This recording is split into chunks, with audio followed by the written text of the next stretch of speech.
4 years after mama pass away, hirap na hirap akong makatulog. May mga gabi na bigla na lang akong hindi makahinga at dahil sobrang panic, tumatawag ako sa 911. Akala ko talaga heart attack na, pero after several check-ups, nag-recommend sa akin ang doktor yung CPAP, means continuous positive airway pressure. Basically, itong machine na to uses mild air pressure para panatilihing open ang airways mo habang natutulog ka. Hindi lang naman ito sa mga malalakas humilik o sa mga matanda.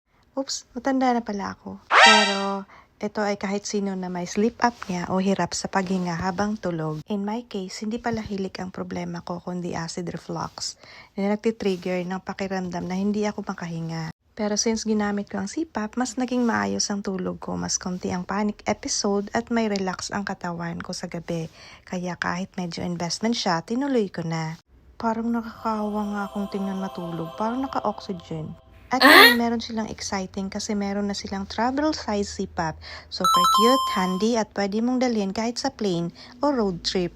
Yes, medyo pricey pa rin. Pero kung isipin mo, priceless yung peace of mind of quality sleep na makukuha mo. Kaya kung may kilala kang hirap matulog o may sleep apnea symptoms, worth it na to. At sa store na to na binilan ko, libre pa ang distilled water na kailangan mo para sa humidifier function. This free distilled water is forever at namomonitor pa nila yung paggamit mo sa CPAP.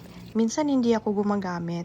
Tinatawagan talaga nila ako at kinukumusta. Pwede mo i-search ang CPAP na health benefits nito para malaman mo. Makakatulong talaga to sa'yo. At ngayon meron na silang portable version. Ang cute talaga.